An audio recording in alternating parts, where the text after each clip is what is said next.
चलो सबसे पहले बात करते हैं क्लाउड कंप्यूटिंग क्या होता है। आज तुम लोग चैप्टर 3 कर लो, कल आओ 12 बजे आओ, सेंटर ऑफ रहेगा, आईटी खत्म।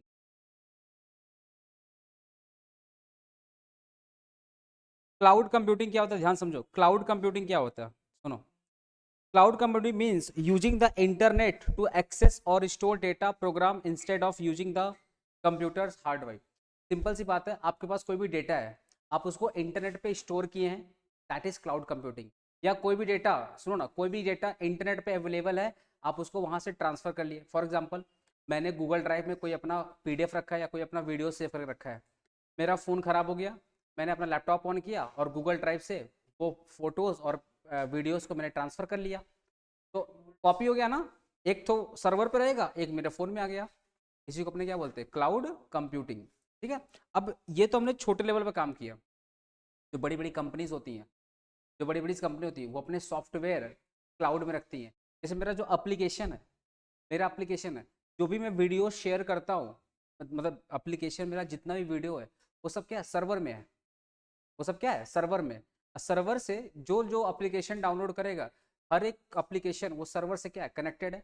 हर एक फ़ोन का जो आईपी एड्रेस है, देखो फ़ोन के अंदर क्या होता है, आईपी एड्रेस होता है, और इसी फ़ोन में तुमने क्या डाउनलोड किया, एप्लीकेशन, तो आपका जो आईपी एड्रेस है वो मेरे सर्वर से क्या हो गया, कनेक्ट हो गया। तो जो लोग भी वीडियो देखना चाहते हैं, वो वीडियो पे क्लिक करेंगे, सर्वर से आपका फ़ोन क्या हो जाएगा, कनेक्ट हो जाएगा। तो वीडियो हम लोग एक ही जगह स्टोर किए हैं। हम लोग वीडियो कहाँ किए हैं, एक ही जगह स्टोर किए हैं, वहां से सबके फ़ोन में चला गया। इसको अपने क्या बोलते हैं, क्लाउड कंप्यूटिंग। क्या बोल रहा है, cloud computing means using the internet to access और store data program instead of using the computer hard drive. आज अगर मुझे किसी को क्लास देना रहता, मैं अलग अलग पेन ड्राइव लाता, अलग अलग पेन ड्राइव भर करके अलग अलग स्टूडेंट को देता। कितना लंबा प्रोसेस है। मेरे पास 100 स्टूडेंट हैं, और 100 स्टूडेंट मेरे से अगर रिकॉर्डिंग लिए हैं, तो मेरे को 100 पेन ड्राइव चाहिए। 100 पेन ड्राइव में 100 बार मेरे को क्लास भरना पड़ेगा, और भर भर कर एक एक पेन ड्राइव सबको देना पड़ेगा। डिफिकल्ट है नहीं डिफिकल्ट है, इससे बढ़िया सिंपल बात है भाई।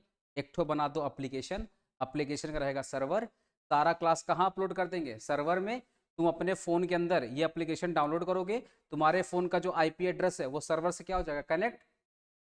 जितना बार वीडियो देखना देखते रहो, क्योंकि सर्वर पे क्लास है, तुम जितना बार देखेगा तुम्हारे फ़ोन में चलते रहेगा, चलते। इसी को अपने क्या बोलते हैं, क्लाउड कंप्यूटिंग।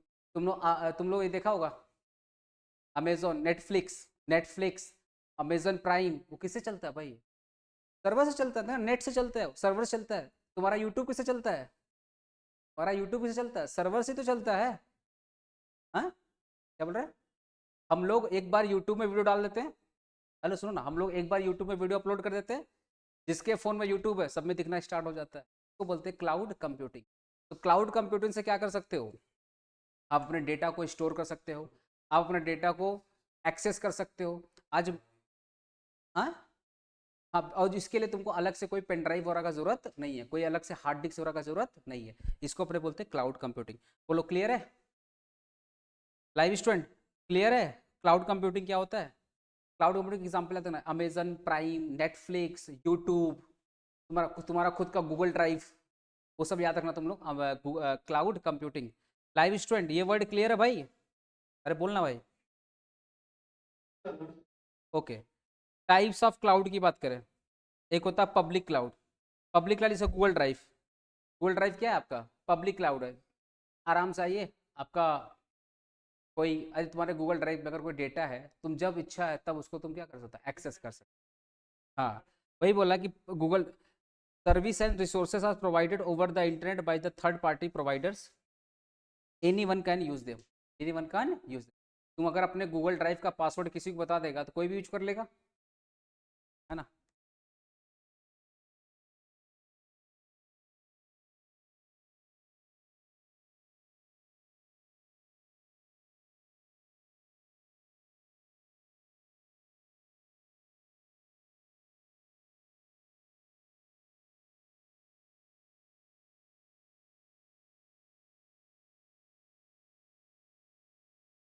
हाँ बोलिए। हाँ, 7:30, 7, 7:30 तक।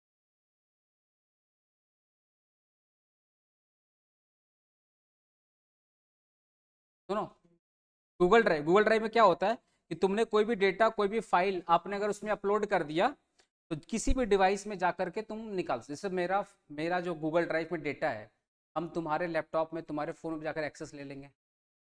ले सकते नहीं ले सकते? सिंपली क्या करना पड़ेगा, तुम्हारे फ़ोन में मेरे को अपना ईमेल आईडी अपलोड करना पड़ेगा, ईमेल आईडी का पासवर्ड डालना पड़ेगा। कहीं पर भी किसी भी जगह जा करके हम एक्सेस ले सकते हैं। इसको बोलते हैं पब्लिक क्लाउड, एक होता है private cloud. Service and resources used exclusively by one organization, it is more secure and customizable because it is dedicated to single organization। Particular का क्या होता है, हर एक कंपनी का अपना खुद का प्राइवेट क्लाउड होता है। हर एक कंपनी का खुद का अपना प्राइवेट क्लाउड होता है, वो तुम्हारे फ़ोन में नहीं खुलेगा। समझ रहे हो? A company like bank might have its own private cloud to store sensitive in customer information. Bank का क्लाउड बैंक के कंप्यूटर में खुलेगा।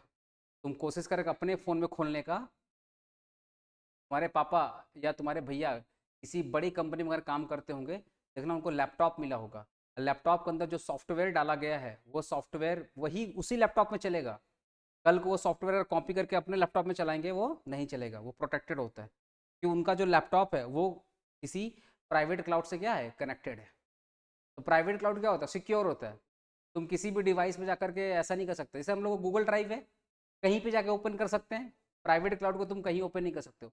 जहाँ पे इंस्टॉल है, जिस ऑर्गेनाइजेशन ने जहाँ पे उसको फिट किया है, सिंपल तुम क्या करो, आईडी और पासवर्ड डाल के वहीं पे इस्तेमाल कर पाओगे और नहीं।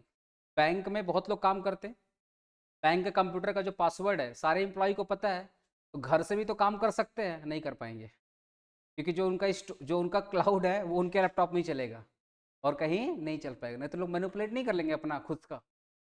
समझ पा रहा मेरा बात? ये होता प्राइवेट क्लाउड की, काफ़ी सिक्योर होता है। एक होता हाइब्रिड, जो कॉम्बिनेशन होता है पब्लिक और प्राइवेट का। ठीक है, नेक्स्ट बात करते हैं service oriented approach. Service oriented approach, service oriented approach का मतलब क्या होता है? सुनो ना, सर्विस ओरिएंटेड अप्रोच का मतलब क्या होता है, मैं अपना एग्जांपल दे रहा हूँ। हम लोग का क्लासेस में आप अगर आप ऑनलाइन क्लासेस का पेमेंट करिएगा, देखिएगा वेबसाइट पे हम लोग का एक सर्विस है, वेबसाइट पे हम लोग एक सर्विस दे रहे हैं। आपको बाई नाउ का ऑप्शन आता है, बाई नाउ का ऑप्शन आता है। बाई नाउ पे जो आप क्लिक करिएगा आपको पेमेंट पे ले जाएगा। तो पेमेंट गेटवे का एक सर्विस है। जब आप पेमेंट कर लीजिएगा ना, तो आप पेमेंट कर लीजिएगा, आपको एक स्लिप देगा, एक स्लिप देगा, तो वो अकाउंट सर्विस हो गया। अकाउंट सर्विस हो तो आपको एक बिल आएगा, आपके फ़ोन में एक बिल आएगा, समझे? आपकी ईमेल आईडी वो बिल आ जाएगा कि अभिषेक पांडे क्लासेस में आपने इतना पेमेंट। वो हो गया अकाउंट डिपार्टमेंट, हो गया जो आपको बिल बना के दे रहा है। पेमेंट करवा रहा है गेटवे, जिसका नाम रेजर पे, तो रेजर पे पेमेंट करवा रहा है। रेजर पे का एक और सर्विस है अकाउंट डिपार्टमेंट, वो आपको बिल दे रहा है।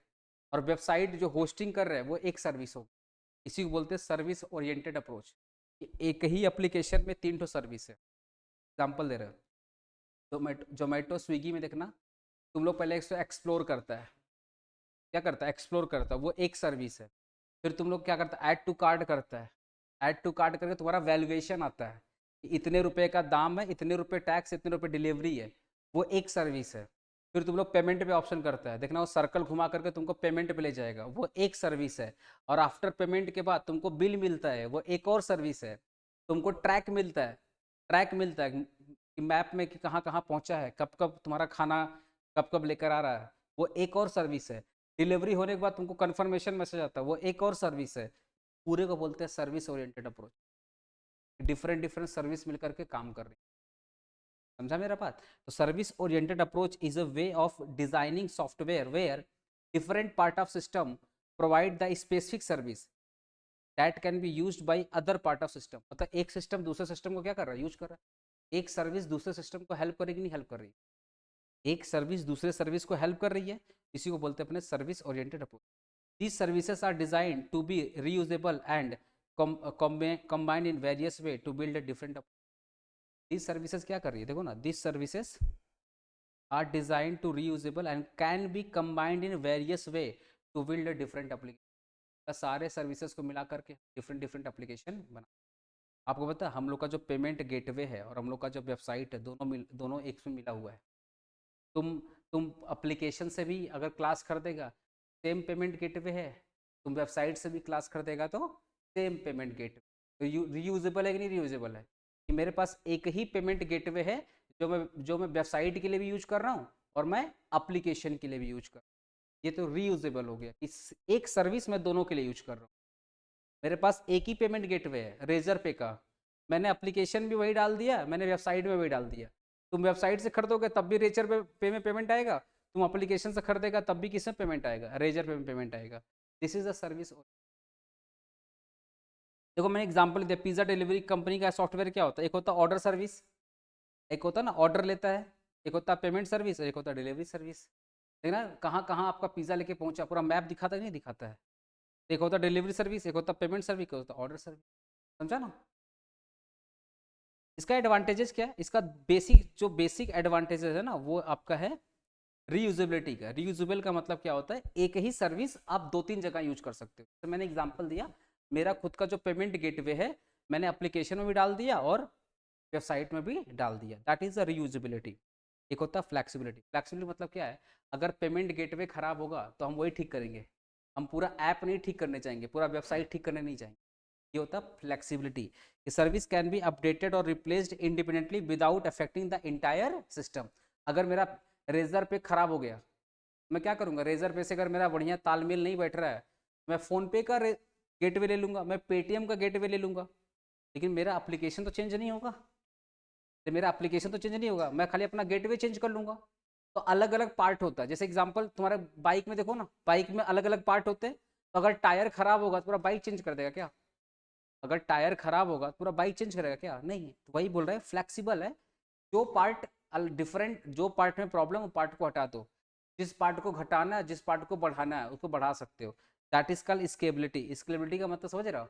अगर लेट से सुनो ना, लेट से मेरा ना बहुत ज़्यादा ऑर्डर आ रहा है, मेरा ऑर्डर बहुत ज़्यादा आ रहा है, तो मेरा ना जो एप्लीकेशन है या मेरा जो वेबसाइट है वो ट्रैफिक की वजह से बहुत हो रहा है, हैंग हो रहा है, काम नहीं कर रहा है। होता है तुम बिग बिलियन डे में देखना, बिग बिलियन डे में देखना जब लोग ऑर्डर करना स्टार्ट करते हैं फ्लिपकार्ट काम करना बंद कर देता है।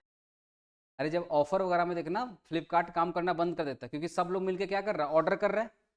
तो ऑर्डर का क्या होता है, कैपेसिटी होता है। ऑर्डर का जो सर्वर है ना, सर्वर का क्या होता है, कैपेसिटी होता है। तो मेरे को पता चला यार कि त्यौहार के टाइम पे ना मेरा तो भाई ऑर्डर क्रैश हो जा रहा है, कोई कोई एप्लीकेशन यूज़ ही नहीं कर पा रहा है।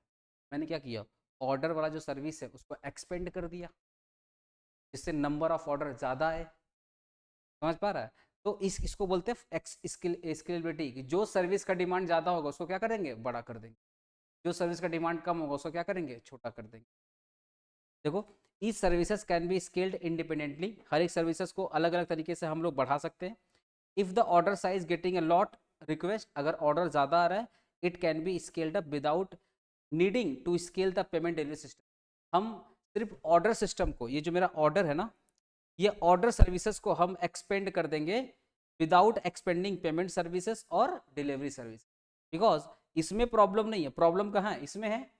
तो इसका जो सर्वर है उसको हम लोग बढ़ा देंगे जिससे ज़्यादा से ज़्यादा ऑर्डर आए और किसी कस्टमर को प्रॉब्लम ना हो। बिग बिलियन डे देखो अभी आने वाला है, लड़ाई हो जाती है तो मिलता ही नहीं है, सब मिल करके ऑर्डर करता है, फ्लिपकार्ट का जो सर्वर क्रैश हो जाता है। तो ये होता है तुम्हारा डिलीवरी पेमेंट सिस्टम। क्या बोल रहे हैं? वर्चुअलाइजेशन का मतलब क्या होता है, सुनो ना, वर्चुअलाइजेशन का मतलब क्या होता है, आपके पास एक तो कंप्यूटर है, सुनो ना, आपके पास एक कंप्यूटर है, अब सेम कंप्यूटर में आप विंडो चला रहे हैं, सेम कंप्यूटर में आप लिनक्स चला रहे हैं, मतलब अलग अलग फोल्डर में, एक फोल्डर विंडो काम कर रहा है और एक फोल्डर में आपका लिनक्स काम कर रहा है और एक फोल्डर आपका मैकबुक काम कर रहा है, सेम कंप्यूटर में। तो विंडोज से अपना काम करो, विंडोज से आप अपना काम करो, लिनक्स से आप अपना काम करो, मैकबुक से आप अपना काम करो। सब लोग को कैसे पॉसिबल है? इसका एक सॉफ्टवेयर आता है, वीएम सॉफ्टवेयर बोलते हैं। वर्चुअलाइजेशन का एक सॉफ्टवेयर आता है, उसको क्या बोलते हैं, वीएम सॉफ्टवेयर। वीएम सॉफ्टवेयर क्या करोगे, इसको आप इंस्टॉल कर दोगे। जब आप इंस्टॉल कर दोगे ना, ये क्या करेगा, एक ही कंप्यूटर में ना मल्टीपल मल्टीपल मॉनिटर बना देगा, मतलब मल्टीपल स्क्रीन बना देगा। एक स्क्रीन में विंडो चलेगा, एक स्क्रीन में मैकबुक आईओएस चल रहा है और एक स्क्रीन में लिनक्स चल रहा है। इसको बोलते हैं वर्चुअलाइजेशन। एक ही कंप्यूटर में चारों फोल्डर खुल गया और चारों फोल्डर पे अलग अलग ऑपरेटिंग सिस्टम काम कर रहा है। That is the virtualisation. Sir ये सस्ता होता क्या? वीएम सॉफ्टवेयर तो देखो ना, virtualisation is a technology that allow you create a multiple stimulated environment और dedicated resource from single physical hardware system. मतलब एक ही कंप्यूटर में आप मल्टीपल मल्टीपल क्या कर सकते हैं, stimulated environment. Multiple stimulated environment का मतलब होता है मल्टीपल वर्चुअल, क्या बोलते हैं, वर्चुअल गैलरी या वर्चुअल मॉनिटर आप क्रिएट कर सकते हैं। आप इसके जगह पे तुम ना वर्चुअल मॉनिटर भी लिख सकता है, तुमको अगर वर्ड खतरनाक लग रहा है तो एक ही। हाँ मल्टीपल नहीं, मल्टीपल डिवाइस तो एक ही है। हाँ, गेटिंग है सिंगल फिजिकल हार्डवेयर, ये कंप्यूटर दिख रहा है ना, एक ही कंप्यूटर में तुम अलग अलग वर्चुअल आईडी क्रिएट कर सकता है। एक वर्चुअल में आपका चलेगा विंडोज, एक में चलेगा लिनक्स, एक में चलेगा तुम्हारा मैकबुक, तीनों साथ में चलेगा। तीनों साथ में चलेगा। समझ रहा है, मतलब तुम तीनों, मतलब जैसे मान लो मेरा एक काम है, वो काम से विंडो में हो सकता है, मैंने इस पर फोल्डर पे क्लिक किया, विंडो से काम हो रहा है। फिर मेरे को लग रहा है विंडो वाला काम काम कर रहा है, अब मुझे चाहिए लिनक्स पे वो काम करना है, मैं लिनक्स फोल्डर जाकर वो काम कर दिया। मान लो एक वीडियो है, वो विंडो और लिनक्स में अच्छे से एडिट नहीं हो पा रही है, मुझे लग रहा है वो मैकबुक वाले में एडिट हो जाएगा, तो मैं मैकबुक वाला फोल्डर ओपन करके उससे वीडियो एडिट कर रहा हूँ।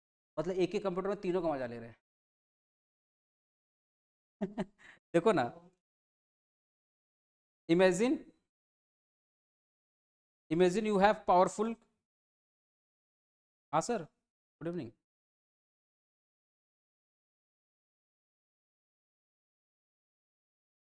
कौन जा रार जाजन? हम्म?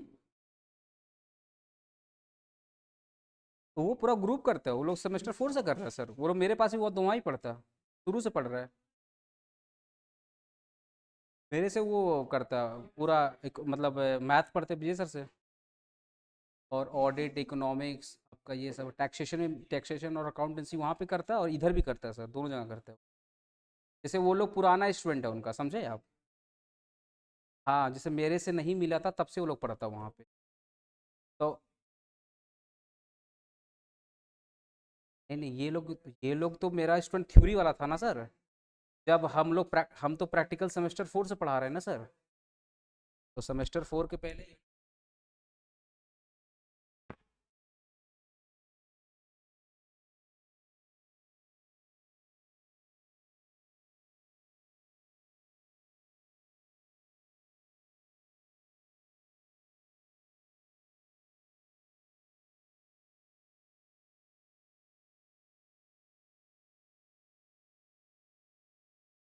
बात है क्या सर?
आ जाओ ना। Imagine you have powerful computer, तो यहाँ पे क्या बोल रहा है, with the help of virtualization you can split this computer into several small virtual computer, each running its own operating system and application independent. एक ही कंप्यूटर में अलग अलग ऑपरेटिंग सिस्टम, कहीं पे विंडो चल रहा है, कहीं पे मैकबुक चल रहा है, कहीं पे लिनक्स चल रहा है, और विंडो अपना काम। यही तो वर्चुअलाइजेशन होता है ना, कि एक सॉफ्टवेयर आता है, देखो ना, अलग अलग होता है। इसमें क्या होला, you can install virtualization software like VMware या वर्चुअल बॉक्स ऑन पीसी, ये सॉफ्टवेयर आता है। फिर क्या, you can create multiple virtual machine on PC, for instance one virtual run window, another Linux, another Mac iOS. समझा ना, एक ही कंप्यूटर में तीन ऑपरेटिंग सिस्टम चल रहा है with the help of virtualisation.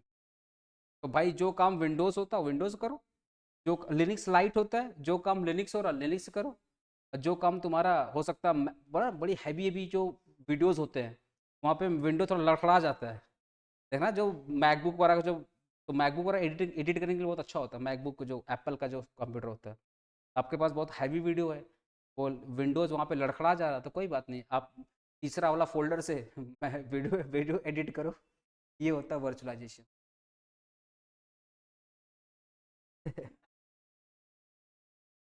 ठीक है, इसका ना सुनो ना, इसका एग्जाम्पल मैंने यहाँ पे लिखा है, एडवांटेजेस क्या है इसका। अच्छा, वर्चुअलाइजेशन क्या होता है, क्लियर हुआ तुम लोग का?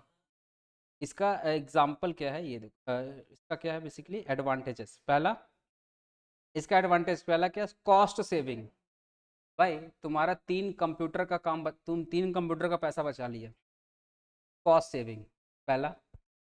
दूसरा, डिजास्टर रिकवरी। अगर तुम्हारा लेट से कंप्यूटर खराब भी हो गया ना, तो वीएम सॉफ्टवेयर क्या होता है, बहुत जल्दी तुम उसको वो कर सकते, रिकवरी कर सकते हैं। वीएम जो सॉफ्टवेयर होता है ना, उसको बहुत जल्दी तुम मतलब बैकअप और स्टोर बहुत जल्दी इजीली कर सकते हैं, बिकॉज ये पूरा पूरा सर्वर में अपलोड होता है, तो तुम आराम से उसको बैकअप ले सकते हैं। Efficient resource utilization. Better use of hardware resources as a multiple virtual machine can share the same physical resources. मतलब तुम्हारे पास एक ही सीपीयू है, पर पता चलेगा 3 सीपीयू काम कर रहा है। तुम्हारे पास एक ही कीबोर्ड है, पता चलेगा तुम्हारे 3 कीबोर्ड काम कर रहे हैं।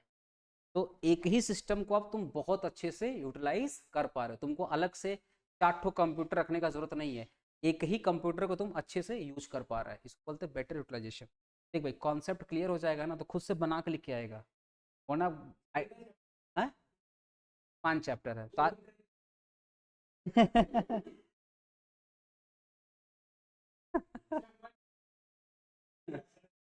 Flexibility and scalability. Easy to create configure and scale the virtual machine. मतलब फ्लेक्सिबिलिटी, जितना जरूरत है उतना बढ़ाओ, जितना कम है उतना कम करो। लेट से तुमको जरूरत पड़ा ना कि एक तो विंडोज से काम नहीं हो रहा है, तो 2 विंडोज क्रिएट कर लो। एक तो लिनक्स से काम नहीं हो रहा, 2 लिनक्स क्रिएट कर लो। तो एज पर नीडेड तुम ऑपरेटिंग सिस्टम को बढ़ा दो, और एज पर नीडेड तुम ऑपरेटिंग सिस्टम को कम कर दो। सिक्योर होगा भाई, हाँ। वर्च आइसोलेशन, हाँ। Each virtual machine is isolated from other, तो one is crash it does not affect the other. सुनो, अगर विंडो क्रैश हो गया तो लिनक्स पे प्रभाव नहीं पड़ेगा, लिनक्स क्रैश हो गया तो मैक आईओएस पे कोई प्रभाव। मतलब अगर एक ही कंप्यूटर में तुमने, एक ही कंप्यूटर में तुम्हारा विंडो भी चल रहा है, लिनक्स भी चल रहा है, और मैक आईओएस भी चल रहा है, अगर विंडो क्रैश हो गया तो लिनक्स बराबर चलेगा, कोई दिक्कत वाली बात नहीं।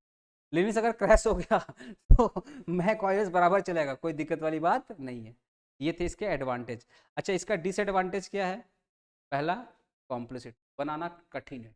ये सब जो सॉफ्टवेयर होते हैं इसको बनाना क्या है, कठिन है। ठीक है, क्या बोला, setting and managing virtual environment can be complex and require specialized knowledge. इस टाइप का जो सॉफ्टवेयर है इसके लिए तुमको एक डेडिकेटेड टीम चाहिए, डेडिकेटेड इंजीनियर चाहिए जो बराबर इसकी देख रेख में लगा रहे। बोला इनिशियल कॉस्ट ज़्यादा होता है भाई, बहुत महंगा होता है खरीदना, एक बार खरीद लोगे तो काम हो जाएगा, बट कॉस्टिंग क्या है, बहुत ज़्यादा है। Initial setup of virtualization technology can be expensive obviously. Virtualization को सेटअप करना क्या है, थोड़ा सा खर्ची वाला काम है। परफॉर्मेंस ओवरहेड, वर्चुअल मशीन में ऑपरेट में not operate as well as physical machine due to the resource sharing. अब भाई तुम्हारा सीपीयू कैपेसिटी, तुम्हारे सीपीयू देखो, ऐसे तो वर्चुअलाइजेशन छोटा मोटा कंप्यूटर में नहीं चलेगा, जो जाइंट कंप्यूटर होता है ना, बड़ा बड़ा जो कंप्यूटर होता है, जो बड़ी बड़ी कंपनी यूज करती हैं, जहाँ का स्टोरेज ही 500 टीबी है, इसका सीपीयू भयानक सीपीयू है, ये उस सब में काम करता है। लेकिन तुम बताओ, तुम्हारे पास सीपीयू तो एक ही है, अब एक सीपीयू का एक पार्ट ले रहा विंडोज, एक पार्ट ले रहा लिनक्स, और एक पार्ट ले रहा मैक आईओएस, तो आपका सीपीयू पे ज़्यादा ज़्यादा ओवरलोड आ रहा है, तो परफॉर्मेंस तो लैक करेगा, थोड़ा बहुत परफॉर्मेंस तो लैक करेगा। ठीक है ना। Security risk, virtual environment can be introduce new security risk and vulnerabilities.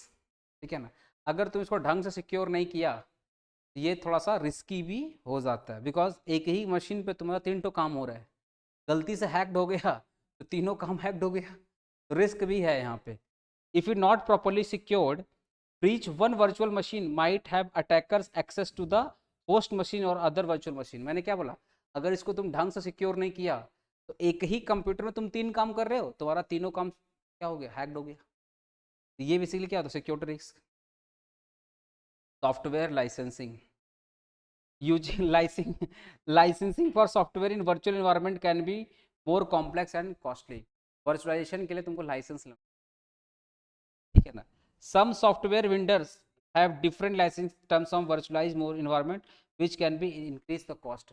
पता बहुत सारी कंपनी जो बोलती है ना कि हम तुम्हारा सॉफ्टवेयर तो लगा देंगे पर तुमको सॉफ्टवेयर तुम्हारा रहेगा बट तुमको लाइसेंस फी पे करना पड़ेगा. क्यों पे करना पड़ेगा? क्योंकि इस वर्चुअलाइजेशन में कुछ भी गड़बड़ होगा तो हम ही ठीक करेंगे. जिसमें सब्सक्रिप्शन फीस नहीं होता है. जियो क्या किया, जियो तुम्हारे घर में देखना डब्बा लगा चल गया, लेकिन सब्सक्रिप्शन फीस लेते रहता है. डब्बा में कुछ प्रॉब्लम होगा तो हम ठीक करेंगे आकर के.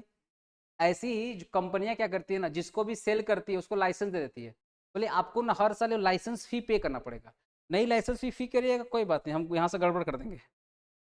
तो वर्चुअलाइजेशन में क्या होता है, लाइसेंस फीस देना पड़ता है. अच्छा, बिजनेस मॉडल इन इन क्लाउड कंप्यूटिंग. सुनो ना, business model in cloud computing. पहला business model in cloud computing मतलब होता है कि क्लाउड कंप्यूटिंग की मदद से आप बिजनेस कर रहे हो. अरे सुनिए ना बाबा, क्लाउड कंप्यूटिंग की मदद से क्या कर रहे हो आप, बिजनेस कर रहे हो. एग्जाम्पल, आपने नेटफ्लिक्स नाम सुना? नेटफ्लिक्स. नेटफ्लिक्स क्या करता है, अमेजन वेब सर्विसेज को यूज करता है. मैं यहाँ पे एग्जाम्पल ही दे रहा हूँ. एग्जाम्पल क्या है, नेटफ्लिक्स. स्पेलिंग क्या है, ये है स्पेलिंग FLIX. अब नेटफ्लिक्स क्या करता है ना, अमेजन वेब सर्विसेज इसको यूज करता है. नेटफ्लिक्स का सारा सुनो ना, नेटफ्लिक्स का ना सारा का सारा जो मूवीज है वो अमेजन वेब सर्विसेज पे स्टोर है. अमेजन वेब सर्विसेज पे क्या है, स्टोर है. तो अमेजन वेब सर्विसेज क्या है, एक क्लाउड कंप्यूटर है, क्लाउड कंप्यूटिंग है. ये क्या करता है, नेटफ्लिक्स को बोलता है सुन भाई, तेरा सारा का सारा मूवीज वेब सीरीज सब कुछ मेरे पास सेव है. तुम उसके लिए मेरे को क्या दोगे, पैसा दोगे. तो नेटफ्लिक्स क्या करता है, AWS अमेजन वेब सर्विसेज को, बैठने भाई डिस्टर्बेंस होता, बैठना. अमेजन वेब सर्विसेज को क्या करता है, हर महीने पेमेंट करता है. ये जो नेटफ्लिक्स है वो किसको पेमेंट कर रहा है, अमेजन वेब सर्विसेज को पे कर रहा है हर महीने. अब बताइए बिजनेस हो रहा है कि नहीं बिजनेस हो रहा है. तो क्लाउड कंप्यूटिंग की मदद से जो तुम बिजनेस कर रहे हो ना, क्लाउड कंप्यूटिंग के मदद से जो बिजनेस कर रहे हो, इसी को बोलते हैं अपने business model in computing, cloud computing. Example Netflix. Netflix क्या करता है, अपना पूरा movies video Amazon web services पे अपलोड कर दिया है. अब जिसको भी देखना है, जिसको भी देखना हो क्या करेगा, नेटफ्लिक्स यूज करेगा. नेटफ्लिक्स किसको यूज करेगा, अमेजन वेब सर्विसेज यूज करेगा. बदले में नेटफ्लिक्स को क्या करना पड़ेगा, अमेजन वाले को पैसा देना पड़ेगा और हम लोग को नेटफ्लिक्स वालों को देना पड़ेगा. ये होता है तुम्हारा business model in cloud computing, ठीक है. अच्छा, तुम लोग देखना माइक्रोसॉफ्ट 360 सुना है, गूगल वर्कशॉप. पेमेंट लगता है ना. गूगल, अगर तुमने गूगल वर्कशॉप इंस्टॉल कर दिया तो उसके अंदर ही जीमेल आ जाएगा, उसके अंदर ही गूगल डॉक्स आ जाएगा, उसके अंदर ही गूगल सीट आ जाएगा और गूगल का जितना भी MS गूगल का सब कुछ उसी में आ जाएगा. ऐसी अमेजन विंडो 365 अगर तुमने अपने अपने कंप्यूटर के अंदर तुमने विंडो 365 अपलोड कर दिया, देखना तुमको अलग से MS वर्ड नहीं लेना पड़ेगा, तुमको अलग से पावर पॉइंट लेना नहीं पड़ेगा, तुमको अलग से देखना एक्सेल नहीं लेना पड़ता. वो सब कुछ उसमें डाल देता वो लोग. और उसके लिए हर महीने क्या लेता है, पैसा लेता है. देखना साल भर का आता है, महीने का आता है. ये होता है तुम्हारा सॉफ्टवेयर एज सर्विसेज. अच्छा, तुमको पता है गूगल ड्राइव में स्टोरेज का पैसा लगता है. अगर तुमको 15 GB ज़्यादा स्टोरेज लेना है, देखना 150 रुपये महीना लेता हो लोग. अगर तुमको 15 GB से गूगल का तुम लिंक बनाएगा, अगर गूगल का तुम लोग जीमेल बनाता है, 15 GB का तुमको क्लाउड मिलता है. अब तुम्हारा क्लाउड भर गया, अब तुमको गूगल वाला ऑफर देगा 30 रुपया, 40 रुपया हफ्ता, 150 रुपया महीने, साल भर का लेगा तो 4000 ऐसे कर तुमको ऑफर देगा. वो तो बिजनेस ही तो कर रहा है. तो क्लाउड कंप्यूटिंग की मदद से, क्लाउड कंप्यूटिंग की मदद से जो तुम बिजनेस कर रहे हो ना, उसी को बोलते हैं बिजनेस, क्या बोलते हैं भाई, business model in cloud computing. Example में क्या याद रखना, नेटफ्लिक्स को याद रखना है, फिर तुमको गूगल डॉक्स को याद रखना है, फिर तुमको याद रखना वो 360 विंडोज़ का 360 माइक्रोसॉफ्ट 360. तो माइक्रोसॉफ्ट 360 क्या करता है, तुम उसको इंस्टॉल कर लिए, देखना तुमको विंडो, तुमको MS Word, PowerPoint, Excel, ये सब को जो बड़े बड़े सॉफ्टवेयर है तुमको पैसा नहीं देना पड़ेगा. मतलब सब कुछ प्री इंस्टॉल आते, एक ही ऐप में तुमको बहुत बहुत सारे एप्लीकेशन मिल जाए. तो हाँ, 1 महीना फ्री देगा, फिर 1 साल का क्या लेगा, सब्सक्रिप्शन लेगा. वो तो बिजनेस ही तो है. इसी को अपने बोलते हैं software as a service. Live student business model clear हुआ? Live student business model in cloud computing clear हुआ?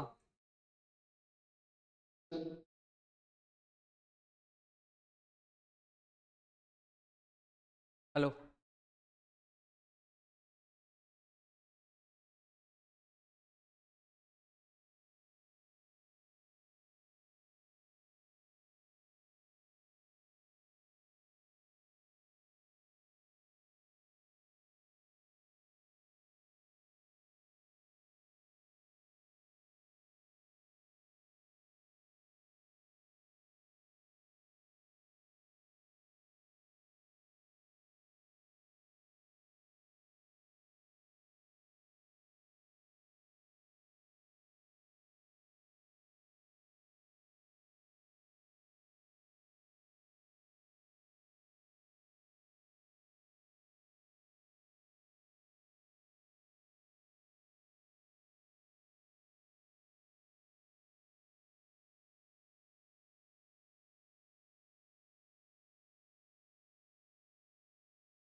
सुनो, सॉफ्टवेयर एज ए एग्जाम्पल में दिया सॉफ्टवेयर एज सर्विसेज, ठीक है।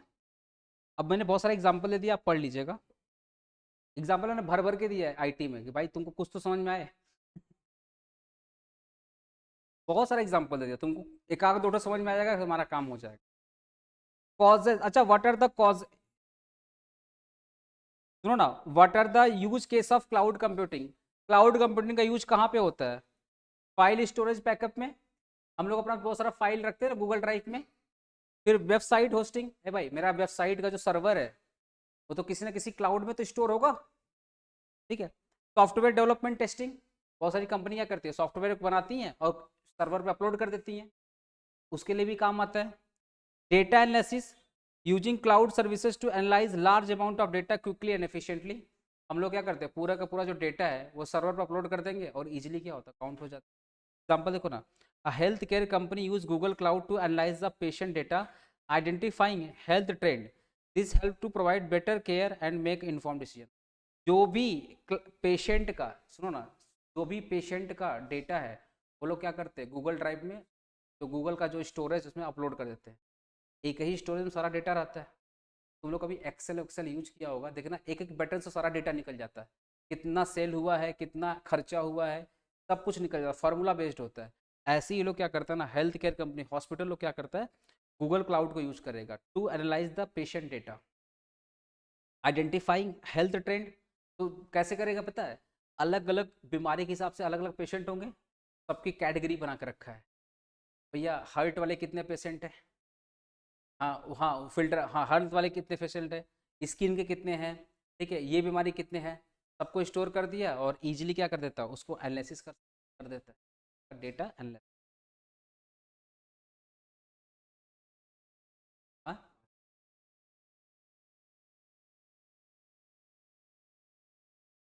5, ठीक है बता देंगे। ग्रीन कंप्यूटिंग क्या होता है, सुनो ना, सुनो, ग्रीन कंप्यूटिंग क्या होता है, what are the needed of green computing and what are the impact of green computing to protect environment. मैं तुमको एग्जांपल दे रहा हूँ। सबसे बड़ा अगर क्लाउड कंप्यूटिंग की बात करें तो गूगल के पास है, क्योंकि गूगल के पास देखना यूट्यूब भी है, यूट्यूब का सर्वर सबसे बड़ा सर्वर माना जाता है, बहुत बड़ा सर्वर यूट्यूब का है। पता है गूगल का जो स्टोरेज है, जहाँ पे गूगल का सारा स्टोरेज है, वो जिस इलेक्ट्रिसिटी चलता है ना, वो आपका चल रहा है सन वाले से, सोलर चल रहा है। हम तुमको बता एग्जाम्पल दे रहे हैं। हाँ बोलो भाई, बोलो। हाँ हाँ ठीक है, तो ऑफिस वाला नंबर नोट कर लो ना, 700।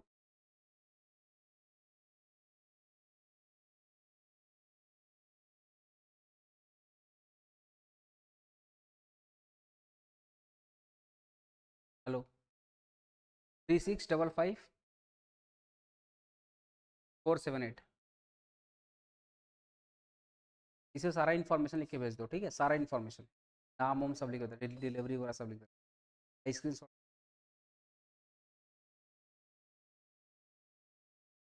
सुनो ना बाबू, तो ग्रीन देखो ना, green computing refers to the practice of designing, using and disposing of computer, server and other IT device in way that reduce their environmental impact.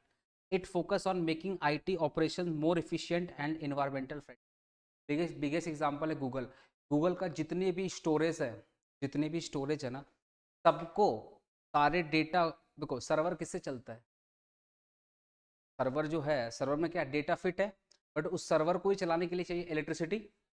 अब उस इलेक्ट्रिसिटी के लिए वो लोग यूज करते पता है क्या, उस इलेक्ट्रिसिटी को ये लोग यूज करते हैं तुम्हारा सन का पावर, सन सोलर जो होता है वो वाला यूज करते हैं. ये हो गया ग्रीन क्लाउड कंप्यूटिंग. क्लाउड का जो स्टोरेज है वो किससे चल रहा है, सन से चल रहा है, सोलर एनर्जी. क्योंकि क्लाउड तो बहुत बड़ा है भाई, क्लाउड स्टोरेज तो बहुत बड़ा होता है, उसको बहुत ज़्यादा इलेक्ट्रिसिटी का रिक्वायरमेंट होता है. ये लोग क्या करते हैं, सन को यूज करते हैं उसी. इसको बोलते हैं ग्रीन कंप्यूटिंग. देखो why green computing, why green computing is more important for several reason. पहला, energy efficiency. Reducing the energy consumption helps lower electricity bill and decrease the carbon footprint associated with IT operator. तुम बताओ ना, reducing the energy consumption, अगर maximum काम मेरा solar से हो जाएगा तो इलेक्ट्रिसिटी का बिल कम आएगा और कार्बन फुटप्रिंट वगैरह, मतलब कार्बन डाइऑक्साइड वगैरह कम निकलेगा. Resource conservation. Using the fewer resources like material energy in manufacturing operation helps conserve natural resources. Electricity normally किस, पानी से बनता है, पानी, कोयला, हवा. तो अब इस सबसे अगर इन सब का यूज कम होगा तो हमारे पास रिसोर्स ज़्यादा से ज़्यादा बचेंगे और हमारे लिए क्या बेटर है. Environmental impact. Minimising the electronic waste, e waste, toxic material reduce the pollution and environmental degradation. भाई आपने देखा होगा बहुत सारे आजकल फ़ोन भी आते हैं ना, वो मेटल का बनते हैं, प्लास्टिक के नहीं बनते. इन्वायरमेंट पे तो इन्वायरमेंटल इम्पैक्ट तो बढ़ रहा है ना. वही बोला यहाँ पे कि minimise the electronic waste, e waste and toxic material, reduce the pollution and environmental degradation. बोल रहा है इस ई क्लाउड के वजह से ना इन्वायरमेंट में एक पॉजिटिव इम्पैक्ट पड़ रहा है. जो हमारा ई वेस्ट है, जो ई वेस्ट वगैरह क्या हो रहा है, कम हो रहा है. ठीक है. Toxic material like reduce the pollution and environmental degradation. Toxic material क्या होता है, सुनो. हर एक हर एक जो सर्वर होते हैं ना, उन सर्वर से बहुत सारी टॉक्सिक टॉक्सिक वगैरह, क्या बोलते हैं इसको, कैसे तुमको समझाऊं. सर्वर का ना, सर्वर में जो जो भी चीज़ें यूज़ होती है, सुनो ना, सर्वर में जो भी चीज़ें यूज होती है ना, उसको भी चाहिए इलेक्ट्रिसिटी.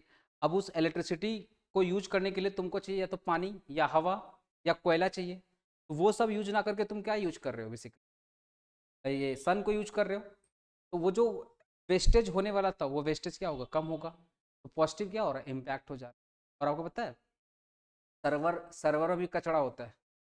सर्वर में क्या होता है, सर्वर जो होता है ना, वो सर्वर भी आपको, आपने माइक्रोसॉफ्ट का सर्वर देखना, ऐसे बहुत बड़ा से जहाज की तरह होता है, उसको पानी के अंदर डाल दो, साउंड आता है ना उसमें से, ये लोग साउंड आता है तो उसको क्या समुद्र में फेंक देते हैं. समुद्र फेंकेंगे तो आवाज़ क्या होगा, समुद्र के अंदर होगा, बाहर तो नहीं होगा, तो साउंड पोल्यूशन. हाँ, तब जाएगा तो साउंड पोल्यूशन भी कम होगा. ये सब होता है क्लाउड कंप्यूटिंग. अभी देखना रिसेंटली 10 साल के बाद माइक्रोसॉफ्ट का सर्वर निकाला गया था समुद्र के अंदर से. आप बिलीव नहीं करिएगा, वो सर्वर का आवाज़ इतना ज़्यादा था कि आसपास के किलोमीटर के एरिया लोग परेशान हो गए थे. अब वो समुद्र के अंदर फेंक दिया तो साउंड पोल्यूशन क्या होगा, कम हो गया. तो इन्वायरमेंट को भी क्या कर रहा है, प्रोटेक्ट कर रहा है. फाइबर, फाइबर के थ्रू. Impact of green computing to protect environment. ठीक है. Energy saving, reduce e waste, sustainability manufacturing. हो जाएगा ना. एज कंप्यूटिंग क्या होता है and its features. Edge computing refers to the practice of processing data closer to where it generated and rather than relying on centralized data processing warehouse or cloud. तुमने Tesla car सुना है, Tesla car देखना without driver भी चलती है. हाँ, self driving. पता क्या होगा, सुनो. जैसे ही कोई क्रॉस करेगा वो तुरंत रुक जाएगी. जैसे उसके सामने से कोई क्रॉस करेगा, सेंसर क्या करेगा, उसको डिटेक्ट करेगा, वो वहीं पे रुक जाएगा. जैसे ही मुड़ना रहेगा, कहाँ से मुड़ना रहेगा, सेंसर डिटेक्ट करेगा, ठीक आराम से वहाँ पे क्रॉस कर लेगा. अगल बगल कोई अगर कार या ड्राइव आएगा, वो आराम से अपने आप को उसी हिसाब क्या करेगा, एडजस्ट करेगा. इसको बोलते हैं edge computing. Sir as computing क्या होता है, ये ना, एग्जांपल तुम बता रहा हूँ. मान लो कार चल रही है, सुनो ना, कार चल रही है, अचानक सामने कोई आ गया, अब अगर ये इंफॉर्मेशन जो सेंसर ने इंफॉर्मेशन को डिटेक्ट किया, अब अगर इसको मेन सर्वर में भेजेगा, क्योंकि वो जो कार चल रहा है वो तो किसी कंप्यूटर में तो चल रहा है, कंप्यूटर भी तो किसी मेन कंप्यूटर से, हमारा जो कंप्यूटर है वो भी तो किसी मेन कंप्यूटर से डिटैच है। अब सुनो, सर्वर ने क्या किया, सेंसर ने क्या किया, डिटेक्ट किया। अब डिटेक्ट करके अगर वो मेन कंप्यूटर में इंफॉर्मेशन भेजेगा तो इंफॉर्मेशन जाने में, उधर से नया ऑर्डर आने में टाइम लग सकता है। पता चला सामने वाला तो उबर गया, ये कार तो चल गई उसके ऊपर में। ये क्या करता है, बोला मेन मेन जो इंस्ट्रक्शन है ना वो कंप्यूटर को ना भेज करके हम तुरंत उसका सोल्यूशन निकालेंगे। तो एज कंप्यूटिंग, अब कंप्यूटिंग क्या करता है, सेंसर ने डिटेक्ट किया, तुरंत उसका सोल्यूशन निकाला, तुरंत कार क्या हो गई, स्टॉप हो गई। तो कोई भी इंफॉर्मेशन मेन मेन डेटा के पास नहीं भेजा, वहीं पर उसका सोल्यूशन क्या किया, निकाल लिया। कैमरा में भी देखना ये एज कंप्यूटिंग काम करता है। हर एक कैमरा क्या करता है, कंप्यूटर से कनेक्टेड होता है। अरे जगह जगह पे देखना मॉल में कैमरा कैमरा लगा रहता है, वो कंप्यूटर से क्या होता है, कनेक्टेड होता है। ठीक है, तुम एक चीज देखना, रोड के ऊपर जो कैमरे लगे रहते हैं जो ट्रैफिक को डिटेक्ट करते हैं। अरे तुमने हाई स्पीड चलाएगा ना, तुरंत देखना वहाँ पे 40 की, जैसे तुमने 40 किलोमीटर के ऊपर करेगा वहाँ तक रेड रेड दिखने स्टार्ट हो जाएगा, तो दिखा देगा तुम्हारा स्पीड कितना है, 60 किलोमीटर है। तुरंत तुम्हारे घर पे तो बिल आ जाएगा, तुम घर घर पे पहुंचोगे 2 दिन बाद तुम्हारा तो बिल आ जाएगा। वो क्या करता है पता है, सेंसर ने क्या किया, तुम्हारी स्पीड को डिटेक्ट किया, पता चला 40 के ऊपर है, बस तुरंत एक्शन लेगा, तुरंत कंप्यूटर तुरंत वो क्या करेगा तुम्हारे नाम पे, मतलब इंफॉर्मेशन इंफॉर्मेशन भेजेगा मेन कंप्यूटर को, तुम्हारा डेटा निकलेगा, तुम्हारे घर पे बिल आ जाएगा। ऐसे ही कैमरा, हर जगह कैमरा लगा हुआ है। कैमरा ने मान लो किसी फ्रॉड को डिटेक्ट किया, किसी चोर को डिटेक्ट किया फॉर एग्जाम्पल, वो डिटेक्ट करके ना तुरंत उसका फोटो कैप्चर कर लेगा, तुरंत उसकी वीडियो बना लेगा। कैसे बना लेगा, अगर वो सिग्नल भेजेगा मेन कंप्यूटर को, फिर मेन कंप्यूटर उधर से सिग्नल भेजेगा तो टाइम लग सकता है, हो सकता है चोर वहाँ से निकल भी जाए। वो क्या करता है, मेन कंप्यूटर को कोई इन्फॉर्मेशन नहीं भेजेगा, तुरंत फोटो को कैप्चर कर लेगा। इसी को बोलते हैं एज कंप्यूटिंग। देखो यहाँ पे लिखा हुआ ना, edge computing is refers to the practice of processing data closer to where it is generated, मतलब उस डेटा को वहीं प्रोसेस करेगा जहां पे डेटा क्या हुआ, जनरेट हुआ। सामने चोर दिखा तुरंत कैप्चर कर लिया, सामने चोर दिखा तुरंत क्या किया, कैप्चर कर लिया। जहां पे डेटा जनरेट हुआ वहीं पे process practice of processing data closer to generated, मतलब डेटा जहां पे जनरेट हुआ वहीं पे क्या करेगा, प्रोसेस चालू कर देगा। Rather than relying on centralize data processing warehouse और क्लाउड, रेदर देन मतलब वो मेन कंप्यूटर को या मेन सर्वर को इंफॉर्मेशन भेजने के जगह कहीं पर भी कोई डेटा अगर जनरेट होगा वो तुरंत उसको क्या करेगा, प्रोसेस करेगा। मेन कंप्यूटर को बाद में बोला पहले हम कर लेते, बाद में तुमको इन्फॉर्मेशन दे देंगे, पहले हम फोटो कैप्चर कर लेंगे, बाद में सर्वर पे क्या करेंगे, अपलोड कर देंगे। ठीक है ना। This approach to aim to reduce latency and improve the efficiency in data processing communication, बोला जिसके वजह से ना this approach aim to reduce latency, latency समझता ना, काम डिले नहीं होगा और इफिशिएंसी क्या हो जाएगी, बढ़ जाएगी उस पर्टिकुलर डेटा का रिकॉर्ड। टेस्ला कार इसी पे चलती, टेस्ला कार इसी चलती, एज कंप्यूटर चलती है ना। एग्जाम्पल देखो, जैसे मैंने एक एग्जाम्पल दिया। अच्छा, फीचर्स ऑफ एज कंप्यूटिंग, पहला proximity to data secure, explanation, data is processed closer to where it generated and reducing the distant data need to travel। example देखो ना, smartphone processing voice command locally rather than sending to the remote server for processing enabling the faster response times। बोल रहा है ना, smartphone processing voice command locally, smartphone processing voice command locally. तुमने कुछ बोला voice, हम लोग बोलते हैं ना, अरे मोबाइल में कुछ भी वॉइस भेजते हैं, हम लोग क्या बोलते, वॉइस टाइपिंग करते हैं, वॉइस टाइपिंग बोलते हैं, या एलेक्सा को बोलते हैं हम लोग, तुरंत क्या करता है, काम करना स्टार्ट कर देता है। वो क्या करता है, rather than sending them to the remote server, मतलब सर्वर में वो नहीं भेजेगा। आपने जैसे कुछ बोला ओपन यूट्यूब, तुरंत यूट्यूब चालू हो जाएगा, वो मेन सर्वर को नहीं भेजेगा, वहीं पे तुरंत काम करना स्टार्ट कर देगा। ये हो गया एज कंप्यूटिंग। इसका पहला हो गया प्रॉक्सिमिटी टू डेटा सोर्स, पहला लो लेटेंसी, मतलब काम तुरंत होता है, डिले नहीं होता है। बैंडविड्थ ऑप्टिमाइजेशन, बैंडविड्थ ऑप्टिमाइजेशन का मतलब हो गया edge services pre process data locally, reduce the amount of data that need to be sent over the network. मतलब डेटा दिखा, तुरंत कैप्चर किया, तुरंत प्रोसेस किया, और वही डेटा कंप्यूटर को भेजेगा जितना जरूरत है, एक्स्ट्रा डेटा को हटा देगा वो लोग। रिलायबिलिटी है और सिक्योर है। मतलब रिलायबिलिटी मतलब आप उसके ऊपर भरोसा कर सकते हो, और इट इज सिक्योर। ठीक है। क्वांटम कंप्यूटिंग क्या होता है? बस 9 10 ही क्वेश्चन इस चैप्टर में। क्वांटम कंप्यूटिंग क्या होता है? तुमको एग्जांपल दे रहा हूँ क्वांटम कंप्यूटिंग। सबसे पहले क्वांटम कंप्यूटिंग छोटा मोटा लैपटॉप या कंप्यूटर में, मेरे कंप्यूटर में नहीं चलेगा, तुम्हारे लैपटॉप में चलेगा, ये बड़े बड़े कंप्यूटर में काम करता है। हाँ, क्वांटम कंप्यूटिंग ये तुम्हारा कंप्यूटर, सुनो ना, तुम्हारा कंप्यूटर हजार हजार कंप्यूटर मिल करके जितना काम करेगा, क्वांटम कंप्यूटिंग एक बार में उतना काम कर देगा। इसका वही बात है ना, बहुत भयानक होता है क्वांटम कंप्यूटिंग। मतलब ये इतना भयानक काम करता है ना, इसमें मतलब पूरा कंप्लीट भी नहीं हुआ, अभी रिसर्च चल रही है इसके ऊपर में, ये पूरा काम नहीं हुआ। मैं एक एग्जांपल दे रहा हूँ। मान लो कोई एक फाइल है, एक फाइल है, उसका तो कुछ भी पासवर्ड हो सकता है। तो आप क्या करोगे, अलग अलग आप पासवर्ड कैसे उसको एक्सचेंज करोगे? अलग अलग टाइम पे अलग अलग पासवर्ड डालोगे। क्वांटम कंप्यूटिंग एक बार में जितना पासवर्ड बन सकता है वो एक बार में डालेगा, कोई ना कोई तो मैच करेगा, तुरंत पासवर्ड खुल गया। ये इतना भयानक है, मतलब तुम्हारे काम को ना ऐसे पलक झपाई तुम्हारा काम हो गया। मतलब भयानक काम करता है क्वांटम कंप्यूटर। कितना भी भयानक कोई भी फाइल रहे, कितना भी कोई भयानक फाइल रहे, क्वांटम कंप्यूटिंग तुमको 1 सेकंड में खोल के दे देगा। रिसर्च होता है ना, साइंटिस्ट लोग जब रिसर्च करते हैं तो अलग अलग तरीका हो सकता है, अलग अलग। ये लोग क्वांटम कंप्यूटिंग क्या करता है, ये लोग क्वांटम कंप्यूटर में ये लोग अपना अपना क्या डेटा फिट करता है। कितने टाइप का एक साइंटिस्ट कितने टाइप से सोच सकता है, उससे ज्यादा सोच करके कंप्यूटर आपके सामने कर देगा। रिसर्च हो गई। क्वांटम कंप्यूटर पता मदद करता है मेडिसिन बनाने में। केमिकल मेडिसिन कैसे बनता है? कंपोजिशन से। एक कंपोजिशन एक कंपोजिशन का दूसरे कंपोजिशन के साथ क्या रिएक्शन होगा, क्या मेडिसिन बनेगा, ये लोग क्या करते हैं रिसर्च के टाइम पे डेटा को फिट करते कंप्यूटिंग में, उससे ना एक बेस्ट कॉम्बिनेशन बना कर दे देता है, एक मेडिसिन बन के रेडी हो गया। खोज करने में मदद करता है, मेडिसिन को बनाने में मदद करता है, कोई बहुत बड़ा पासवर्ड है उस पासवर्ड को खोलने में मदद करता है। तो बड़ा से बड़ा काम चुटकी में, ये होता है क्वांटम कंप्यूटिंग। बहुत तगड़ा काम करता है ये। देखो यहाँ पे लिखा हुआ ना, quantum computing is a type of computing that use principles of quantum mechanics to process information.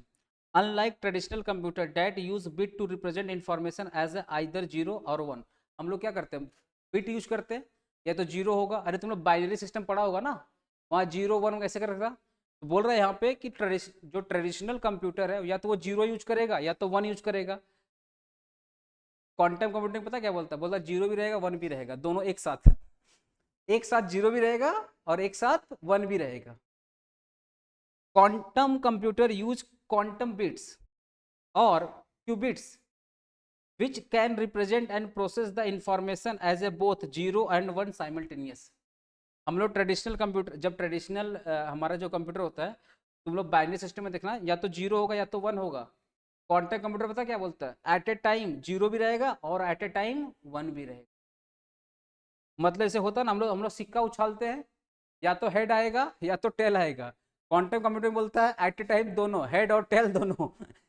ये इस सिस्टम पे काम करता है। क्वांटम फिजिक्स ना, quantum physics actually quantum physics का जो प्रिंसिपल है ना, उस पर इसको बनाया गया है, और अभी ये बन रहा है, अभी कंप्लीट भी नहीं हुआ क्वांटम कंप्यूटिंग।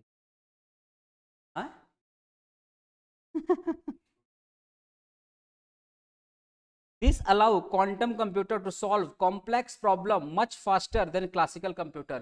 मतलब बड़ी सी बड़ी प्रॉब्लम क्लासिकल कंप्यूटर से बढ़िया सॉल्व कर देगा। That is the quantum computer. ठीक है। क्रिप्टोग्राफी, कैसा भी तुम इंक्रिप्शन लेकर आओ कोई भी डेटा का, उसका पासवर्ड आराम से खोल देगा, आराम से खोल देगा ये।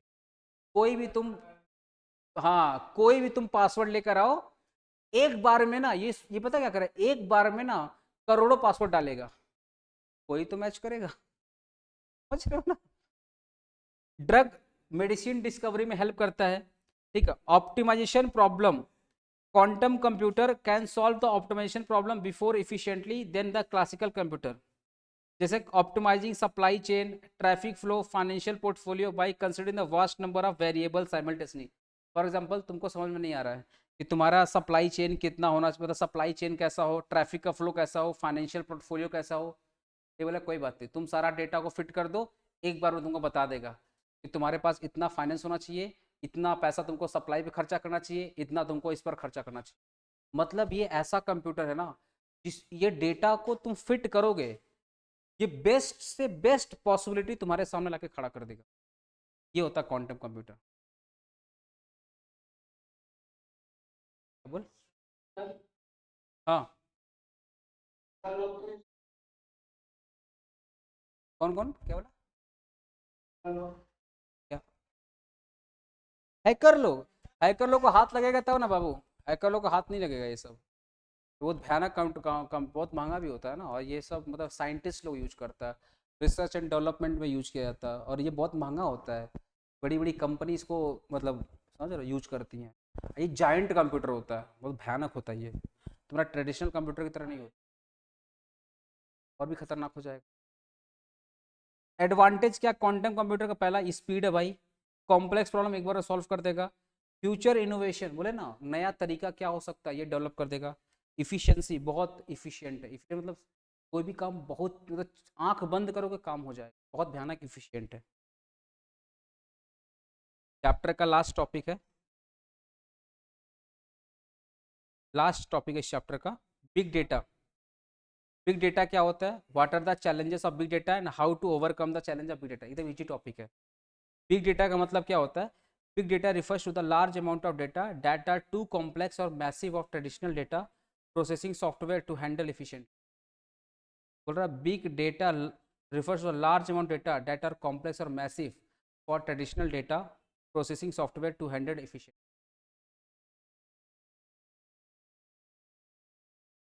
Big data refers to a large amount of data, बहुत ज़्यादा डेटा, बहुत ज़्यादा इंफॉर्मेशन एक बार में, that are too complex और massive for traditional data processing software to handle efficiently.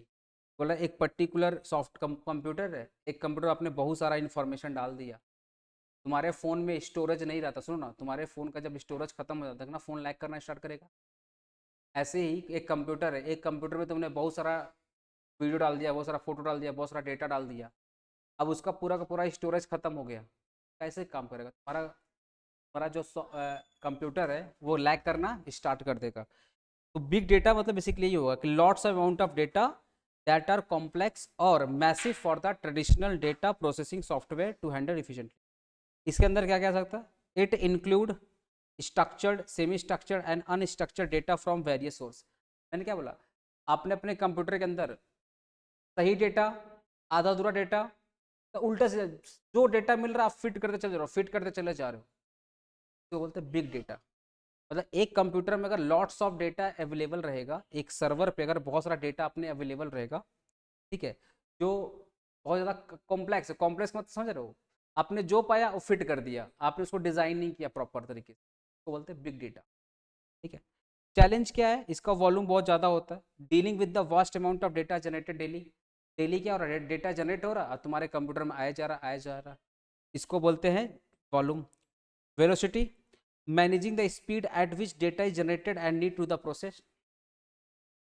Example देखो ना, e commerce website like Amazon handling real time data from customer transaction and website interaction. अब चाहिए तुम बताओ ना, एक फ्लिपकार्ट है, अमेजन है, उसमें डेली कस्टमर अकाउंट बना रहा है, डेली कस्टमर ऑर्डर कर रहा है, डेली कस्टमर रिफंड कर रहा है, डेली कस्टमर ऑर्डर को कैंसिल कर रहा है, और पूरी दुनिया एक साथ में कर रही है। उस डेटा को क्या बोलोगे? अरे उस डेटा को क्या बोलोगे? बिग डेटा बोलोगे। अब उसका वॉल्यूम कम है या बहुत ज़्यादा है? बहुत ज़्यादा है, तो सिस्टम को प्रॉब्लम होगी, नहीं प्रॉब्लम होगी? वही बात यहाँ बोल रहा है, वेलोसिटी कि managing the speed at which data generated and need to be processed. बोल रहा है ना, इसको का स्पीड को मेंटेन करना। ऐसा नहीं कि मैंने ऑर्डर क्लिक किया और सामने वाले ने ऑर्डर क्लिक किया, उसका ऑर्डर हो गया मेरा स्लो हो गया, ऐसा नहीं। दोनों का स्पीड क्या होना चाहिए? सेम होना चाहिए। अगर मैंने रिफंड के लिए अप्लाई किया तो मेरा काम तुरंत हो जाना चाहिए। ऐसा नहीं होना चाहिए कि मैंने रिफंड पे क्लिक किया, घूमे जा रहा है, घूमे जा रहा है, घूमे जा रहा है, घूमे जा रहा है, ऐसा नहीं है। वेलोसिटी मतलब स्पीड को क्या करना? मेंटेन करना है। अगर किसी कंपनी के पास बहुत ज़्यादा डेटा है, कोई बात नहीं, आपको इस प्रकार से सिस्टम को सही करना है कि आपका डेटा क्या रहे, स्पीड पे काम करे। ऐसा नहीं कि अमेजोन कंपनी में आपने फ्लिपकार्ट पे कोई ऑर्डर किया, ऑर्डर प्लेस कर दिया, घूमे जा रहे घूमे जा रहा है, कंफर्मेशन हो ही नहीं रहा है। ये सबसे बड़ा चैलेंज है। ठीक है, हम लोग तो चैलेंज की बात कर रहे हैं। पहला चैलेंज क्या है कि डेटा बहुत ज़्यादा, उसको संभालना प्रॉब्लम है। दूसरा चैलेंज है स्पीड, कि भाई स्पीड क्या होना चाहिए, बराबर होना चाहिए। तीसरा क्या हो चैलेंज है, वैरायटी। तीसरा क्या हो गया, variety, handling different type data format and source. अब एक अमेजन के पास जो डेटा का वैरायटी कम है या बहुत ज़्यादा है, हर एक वैरायटी, हर एक एज, एक एज मान लो 18 साल, 18 साल में कितने लड़के हैं कितने लड़कियां हैं, ठीक है, वो सब मैनेज करना पड़ेगा, सब कुछ। सबका टेस्ट एंड प्रेफरेंस अलग अलग है, सब कुछ मैनेज करना पड़ेगा। अब मान लो कोई 60 साल का बुढ़ा है, अब मान लो अमेजन में कितने बुढ़े हैं और हर एक बुढ़े का टेस्ट एंड प्रेफरेंस कितना है, सब मैनेज करना है। इसको बोलते हैं वैरायटी। तो हर एक वैरायटी को मैनेज करना। क्या वेरासिटी का मतलब क्या होता है, ensuring the quality and reliability of data for accurate analysis. कि जो भी डेटा ज़्यादा है, सुनो ना, जो भी डेटा ज़्यादा है लेकिन ensuring the quality and reliability of data for accurate analysis. Big data का प्रॉब्लम क्या है, डेटा बहुत ज़्यादा है लेकिन सबसे बड़ा चैलेंज होता है ना कि हर एक डेटा की क्वालिटी और रिलायबिलिटी पे भरोसा किया जा सके। तो उसके लिए क्या करना पड़ेगा, आपको ऐसे सॉफ्टवेयर यूज करने पड़ेंगे जो डेटा को यूज करे अच्छे से, और एक डेटा दूसरे डेटा में, मतलब एक इंफॉर्मेशन दूसरी इंफॉर्मेशन क्या हो, ऐड ना हो। ओके, ओवरकम कैसे होगा, देखो,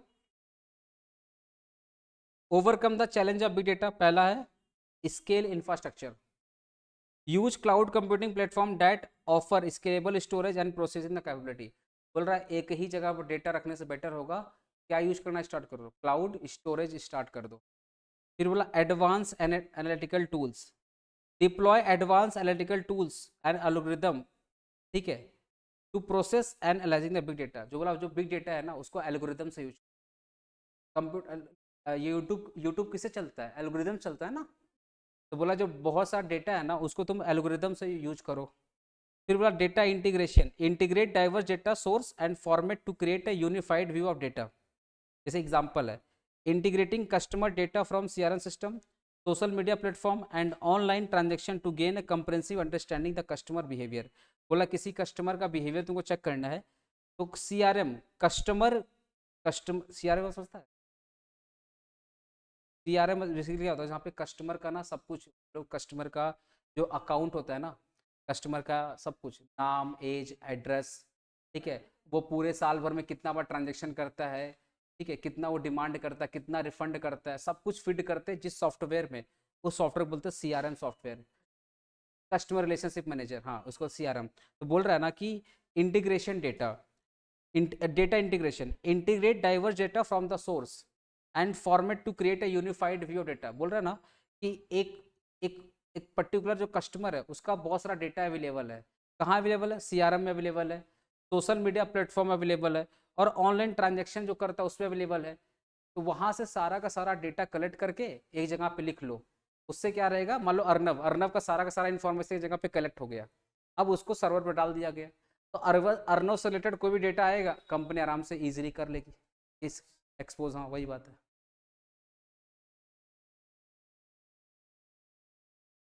data quality manage, implement data quality process to cleanse, validate and ensure the accuracy of data। बोला डेटा क्वालिटी मैनेजमेंट मतलब हो रहा है implement the data quality process to cleanse, validate and ensure the data accuracy. मतलब आपको ना, इसका example तो यहाँ लिखा हुआ है, using data profiling tools to identifying, remove duplicate record और inconsistent in data set before analysis. तो जो बड़े बड़े डेटा होते हैं ना उनको आपको इस प्रकार से स्टोरेज करना है कि एक डेटा दूसरे डेटा में ऐड ना हो जाए। अगर कोई डुप्लीकेट, मतलब एक डेटा को 2 बार तुमने डाल दोगे डुप्लीकेट हो जाएगा, ठीक ना। तुम्हारा फोन के अंदर देखना ना, एक नंबर अगर 2 बार सेव हो जाता तो उसको डुप्लीकेट बोलता दिखाता है, तो बोलता मर्ज करने के लिए, एक में करने के लिए। वही बात यहाँ चल रहा है, using the data profiling tools to identify remove the duplicate. आपको data profiling tools to identify, आपको ऐसा सॉफ्टवेयर बनाना पड़ेगा जो सेम डेटा 2 बार अगर गलती से आपने रिकॉर्ड कर दिया है तो उसको एक तो हटा दे और एक रखे। तुम्हारे फोन में भी होता है, एक ही नंबर अगर तुमने 2 बार सेव कर दिया, देखना तुमको गूगल गूगल वाला दिखाता है, कॉन्टैक्ट जो बोल के जो ऐप आता है उसमें दिखाता है इसको मर्ज करो या इसको हटाओ। हम लोग क्या करते हैं, मर्ज पे क्लिक कर देते हैं, एक ही नंबर मिल करके एक हो जाए। वो होता है आपका डेटा क्वालिटी मैनेजमेंट। कि आपको वैसे सॉफ्टवेयर रखना पड़ेगा जो डेटा को अच्छे से मैनेज करे। ठीक है, तो चैप्टर 3 खत्म हो गया, कल से हम चैप्टर 4 चालू करें। ठीक है, टाइमिंग आपका 12 बजे का। ठीक है, हाँ 12 से खत्म कर देंगे, कल 4-5 खत्म कर देंगे 12 से। 12 या 2 जैसा होगा हम बता देंगे, 12 बजे या 2 बजे जैसा होगा हम बता देंगे आप लोग। ठीक है।